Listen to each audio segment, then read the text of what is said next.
probably 40 or 50 guys had come in my office and told me the story before this light bulb went off in my head. And I was like, seems like a lot of guys have said they're taking Ambien. And I remember it clearly. Like, you just, sometimes you just have memories of an event. And I'm like, I remember where I was sitting and how I was sitting. And like, I remember writing this in the margin. And when he left, I go through my files and I look through every single guy who's been in my office is on Ambien. And I'm like, well, that's a hell of a coincidence, isn't it? Let me see. And first of all, the first thing I did is I pulled the prevalence of my command. 85% of my command is taking Ambien because it's thought to be completely benign, man. It's like eating an M&M, right? Just take this, you're flying, you're traveling, just take this, you'll be fine. And so I've been to a Western medical school. I haven't had a single class on sleep. I don't know anything about sleep that the SEAL doesn't know. I don't know what's going on in the sleep, and I don't really know what's going on with the sleep drugs. I remember in pharmacology, they said, Ambien is a GABA analog. Okay. Like, I know what GABA is. I know what analog means. That was how much I know. But what I did have going for me was that the SEALs kind of had a celebrity status already, right? They'd done a lot of stuff. They'd been in the media. Rumsfeld's number one directive was to make 3,000 SEALs, and like, it was, big thing. So I see somebody's TED Talk, hear somebody lecture, read somebody's book, and I just call them up and be like, hey, I'm the doctor for the West Coast SEAL teams. I'm having some problems. I'm wondering if I could train with you. Could I consult with you? Could I come to your office and train with you? Whatever. Just everybody was helpful. Like, not a single person turned me down on that. Not a single person charged me. And so I got to learn a lot really quick. And once I found out what was going on with sleep, I was like, all right, man, like, this sleep issue could explain every single symptom. Like, I didn't think it would, right? That'd be naive. I didn't think, this is going to be everything. But I said, this could explain every single symptom they're having could be explained by poor sleep. So I said, let's get them off of Ambien. So get them off of Ambien with a combination of supplements, nothing fancy. Like, I didn't have some inspirational genius. I went to like Cochrane database and PubMed. You had to figure this out yourself. Yeah. Like, you had to go and to the actual supplement companies. I was battling the Navy and the Bureau of Medicine, which oversees military medicine. They didn't want me doing this. This wasn't what they hired me to do. They hired me to run this rehab facility and do sick call. And so I kept getting, my fingers smashed for, you can't do that. You can't do that. Quit focusing on that. Do this, do that. But I was there for the SEALs, not for this medical leadership folks, right? I didn't care what they said. So I was going to help my brothers. And so that's what we did. And we just came up with,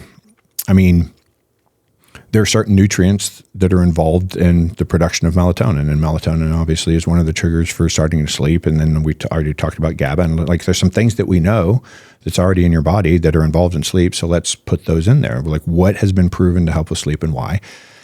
And with the help of, having 100 dudes who were super motivated and journaling, and wearables had just kind of started coming around. We had some actigraphy. And with their help, we figured out, okay, how much of each one, like which brands work the best. It took probably about 6 months to figure it out. And then I had this handout, pre-Amazon Prime, right? And it's like, here's your handout. And they had to drive around to all the health food stores in San Diego and find these things. But then anyway, I had to give them something because they were taking Ambien because they couldn't sleep, obviously. So I couldn't just take the Ambien and say sleep anyway, right? And the other thing I did was curb alcohol, right? I didn't tell them not to drink, but let's cut that down a little bit, pull it as far away from bed as you can, all that. And then I was giving them some daytime supplements like hormone support, things like DHEA and pregnenolone and zinc, and just basic stuff. Like, this is all very traditional medical stuff, especially in what was the functional medicine world at that time, right? And all the guys start coming back, redoing their labs, testosterone triple, quadruple, growth hormone triple, quadruple, inflammation 99% decrease, oxidation 99% decrease, go from a fasting insulin of 25 to a fasting insulin of 2. All that changed was sleep and getting off of the sleep drugs. And so then I had some buy-in, right? And then the leadership started getting behind me and putting me in front of groups of SEALs to lecture. And we brought in guest lecturers for various things, guys like Rob Wolf and John Welborn and Mark Sisson, and like all those usual players. And those guys would listen to my lecture and be like, hey, man, I've never heard anybody talk about that. And they started inviting me out to do podcasts and lectures and whatever. And now I just by default became the sleep guy. But what I worked with the SEALs and what I still do to this day is like all aspects of performance. So anything that will enhance your performance. And, I break it in. I used to say there were 4 pillars. I used to say there's sleep, nutrition, exercise, and stress mitigation, right? But now I say, well, there's exercise, nutrition, and stress mitigation, but they sit on the platform of sleep because sleep impacts all of those pillars more than those pillars impact themselves and more than those pillars impact each other. Dude, this is so good because whether somebody is in the military or whether somebody leads their life like they're in the military, everything you've mentioned applies. Right. In other words, and I'm sure you've been asked somewhat of this question before, so if somebody's like a CEO or even a pro athlete, anybody that has that A-type personality, whether it's driven from trauma or not, right? And I'd love to go into your story because what fueled you back in the day doesn't fuel you anymore. Right. Your trauma, your childhood, your stuff. Right. There's a switch that flicked for you, and I'd love to know what that is. Yeah. But all of us go through our own journey about like we reach this complete burnout state, whether we're an operator, whether we're a high performer, and all the time people deal with the same issue, and that is they're just not living the way that nature, or I guess you could say God, our creator, intended us to do so. Right. So I find it utterly fascinating that you went so deep into the SEAL community, but then now all these people want to learn from you that aren't SEALs and aren't in the military at all. Right. Do you find that fascinating? Civilians and operators and people in the military, we all deal with the same stuff when it comes to health and sleep. When I first started doing it, I thought it was going to be something that was pretty unique to the SEAL teams. Yeah. But then, as you say, it's like anybody who's a go-getter, hard charger, A-type. Entrepreneur, right? Yeah. Like these type of people, they're doing the same things, right? They're sacrificing, they're trading their health for success, essentially, right? And it's an easy trade when you're 20 and when you're 25 because you're so damn resilient. It's like, maybe I'm 2%, 5% slower, whatever. I'm still okay. I've done that. But then you get a little older and you get a little older and and it gets harder and harder and harder.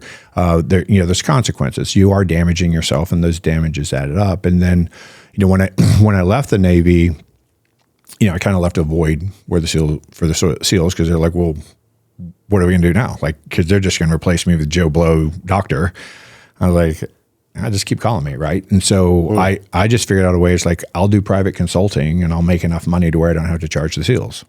And so that's what I did. And then probably about 5 or 6 years ago, several foundations approached me and said, hey, we know you do this kind of work and we need guys treated and we're paying other guys. Like, could we send guys to you? And so now the deal is like I still don't charge for my time, but the foundations will pay for their hormones or hyperbarics or peptides or psychedelics or whatever the hell we do. Like the foundations will pay for all of it. Yeah. And then I don't charge for my time. So the guys are still getting all the same treatment.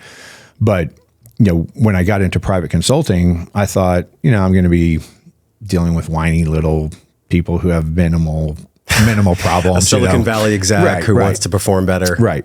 Yeah. But what it ended up being was almost identical, right? The guys were usually a little older, right? The SEALs break down faster. It's an accelerated aging process, right? It's a hard life. Stress is what ages us. Stress hormones are what age us. The best compensator for stress is sleep. It's chaotic sleep environment at best in the SEAL teams. And so you just break down faster. But it's the same thing, man. It's the same thing. And I used to work with men and women. Women are far more complex in every fashion, and their hormones and metabolic health is no different. And so I'm fortunately married to a very smart nurse practitioner who does the same type of work I do. And she focuses on the wives and the women. But it's a Western phenomenon, really, right? It's it all started going downhill with rural electrification, right? When you had the ability to stay up after the sun went down, and then with the industrial age, right? When time became money, when a large portion of the population was working at a factory and they could pull another shift, they could work a few more hours, they could get that refrigerator they wanted, whatever. And so they started trading time for money. And that's when that phrase came about, time is money. And so, well, if I sleep 5 hours less, I can go in early and get this extra shift and I can make more money and I can get this for my kids or, get that or whatever. And the more extreme you are with that, the more it impacts you. Of course, there's genetic variability like there is to anything else. It's almost like we have a certain, I don't know if you'd call it a genetic or epigenetic bank account where like some people, I heard a clip of you talking on the Jocko podcast and he was like, I just need 6 hours. Right. I don't need any more than that. And you're like, well, the odds of you being that are like getting hit by lightning while being attacked by a shark. Yeah. And I'm just like, that sounds about right. Yeah. Because whether it's myself or my lady or just my children need lots of sleep. I'd love to talk about pediatric sleep too. Yeah. Everybody needs a certain amount of sleep, but the quality of the sleep is just as important as the length. Yeah. And we live in this world of like, you know, biohacking and red light therapy and all these things that are kind of band-aids on the outside. But I find it really cool that you actually were a trailblazer where you're like, hey, this Ambien, this like pushing drugs doesn't work. Right. For the people that are operating at the highest level, what are the actual ingredients that make people sleep well? But then you found that it wasn't just the pills, it wasn't just the supplements, it was also temperature, it was light, it was creating a sleep barrier. I think I remember you saying that years ago. Whoa. So you love that episode? You'll love the one on the screen. Click it and enjoy.